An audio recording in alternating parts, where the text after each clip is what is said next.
Salut à tous, moi c'est Ibunova et aujourd'hui on va parler de la relapse en rétention séminale, autrement dit la rechute, car beaucoup d'entre vous m'ont fait part en commentaire dans mes précédentes vidéos de votre rechute et de votre ressenti. Et cette vidéo elle est pour vous les gars, dédicace à vous tous en commentaire, merci à vous.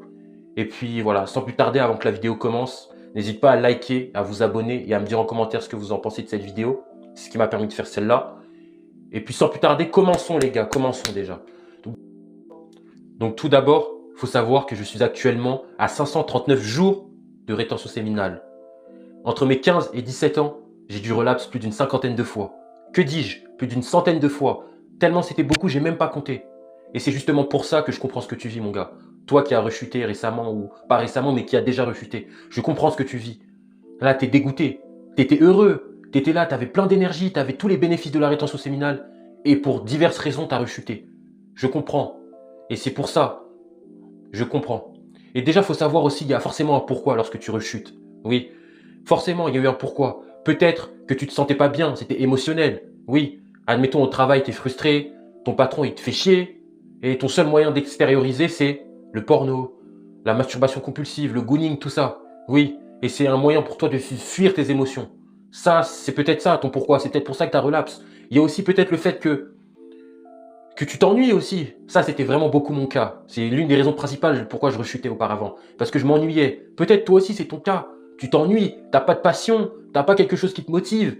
T'es là, tu te laisses un peu vivre. Tu sais pas pourquoi t'es là et du coup, la masturbation, le porno, c'est ce qui te procure le plus de dopamine rapidement sans faire d'effort en fait. Tu vois? Donc, faut vraiment que tu comprennes ton pourquoi parce que c'est avec ton pourquoi que tu vas comprendre. C'est à partir du moment où tu comprendras pourquoi tu rechutes et quels sont les déclencheurs que tu pourras adopter une stratégie efficace pour y faire face. Par exemple, si c'est les applications telles que Instagram qui te fait rechuter. Tu vois, de base, tu te sers d'Instagram je sais pas, pour voir l'actualité et tout, et tu tombes sur un compte où une femme, elle est en position, voilà, sexualisée. Et ça te donne envie de relapse.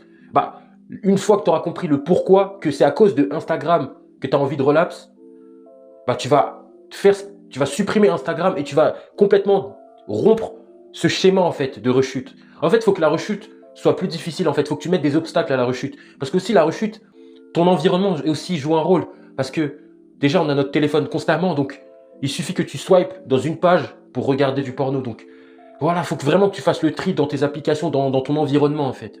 Et c'est grâce à ton pourquoi que tu vas pouvoir faire ça. Savoir détecter.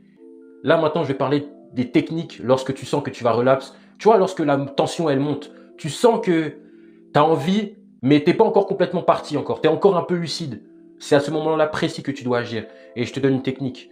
Déjà, tu vois, lorsque ça arrive et que tu as conscience que tu commences à avoir envie de relapse, va marcher un peu. Marche, quitte l'endroit où tu es. Si tu es dans ta chambre, descends, va au salon, bois de l'eau, quitte, fais quelque chose. Juste ça, déjà, ça va t'aider. Ça m'aidait beaucoup au début. Vraiment de changer. Dès que j'avais envie, j'étais sur mon lit, j'avais envie, je bougeais d'endroit, ça disparaissait. Il y a aussi également, si ça suffit pas, moi ce que je faisais, je l'avais déjà dit dans une ancienne vidéo, c'est que je dansais. Oui, l'énergie, la tension accumulée, la frustration, tout, je le mettais dans ma danse. Je dansais énormément, soit je mettais de la musique, ou soit des fois je mettais même pas de musique parce que tu as vu, c'était tellement urgent qu'il fallait absolument que je me dépense en fait. Et du coup, je dansais, je bougeais mon corps, et ce qui fait que, voilà, l'énergie se diffuse. Voilà, et j'évite de tomber dans la lust en fait, tu vois.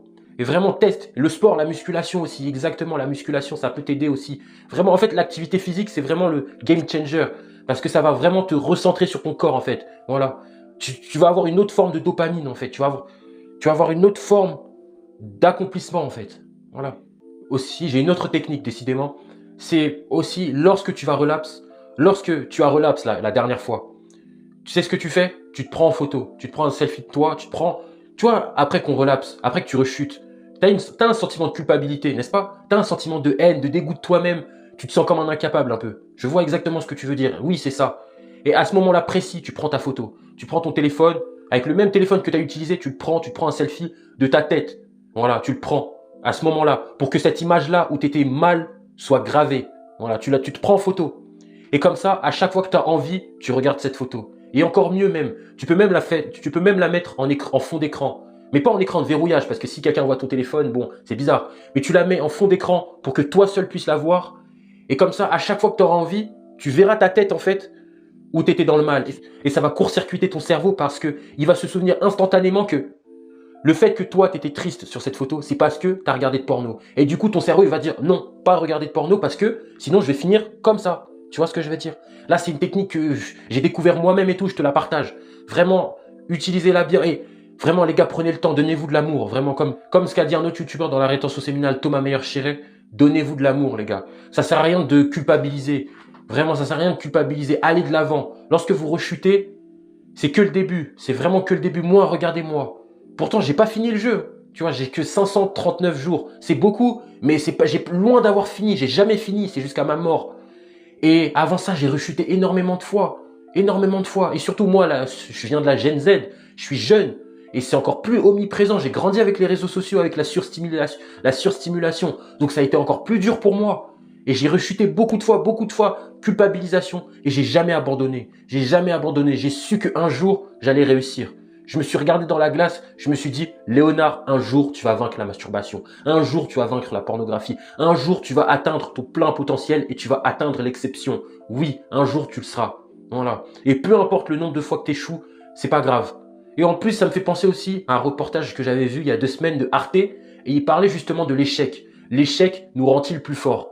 Oui, exactement. L'échec nous rend plus fort. Et comme ils avaient dit dans leur vidéo, c'est que, regarde, un exemple. Un tigre, lorsqu'il chasse, il chasse pas du premier coup et il a sa proie. Le tigre, il tente plusieurs fois, et il y a que 1 fois sur 5, il réussit à atteindre sa proie. 1 fois sur 5, il réussit à se nourrir. Et il revient à la charge, encore plus déterminé, avec encore plus de dalle pour réussir. Et c'est comme ça qu'il réussit. Et la rétention, c'est exactement pareil, en fait. Tu tombes, tu te relèves. Tu tombes, tu te relèves. Voilà, c'est comme un ring, en fait. C'est comme si tu étais dans un combat de boxe. Tu tombes, tu te relèves. Sinon, l'ennemi va t'acculer et tu vas finir KO. Gros, faut pas que ça te mette KO. Voilà. Et dans un sens même, si tu as la culpabilisation, c'est bon signe. Parce que tu sais que c'est mal. Le pire, c'est quand tu arrives au stade où tu n'as même plus de culpabilisation. Parce que là, c'est plus compliqué de revenir en arrière. Mais là, cette culpabilisation, faut pas qu'elle te freine. Faut qu'elle te permette d'avancer, d'aller de l'avant. Chaque jour où tu réussis à tenir, vois ça comme une victoire. Chaque jour où, après une rechute, tu reviens, vois ça comme une victoire. Oui. Voilà. Dis-toi, on n'atteindra jamais le sommet de la montagne. Chaque jour, on doit vaincre ça. Voilà, mon gars, je pense que j'ai tout dit dans cette vidéo sur la relapse. Si vous avez d'autres choses à me dire en commentaire, dites-moi des compléments. Voilà, partagez-moi vos expériences. C'est toujours un plaisir de vous lire et de vous répondre. Je fais de mon maximum. Merci à vous d'avoir regardé cette vidéo. Et les gars, surtout là, pour ceux qui sont vraiment jusqu'à la fin, restez branchés là. Il y aura une grosse vidéo qui arrive bientôt sur mes 550 jours de rétention séminale et tout ce que j'ai traversé en 6 mois. Là, j'ai traversé le dur. Voilà, donc restez réellement branchés. Merci à vous pour votre soutien. Moi, c'est Bunova et toi deviens l'exception.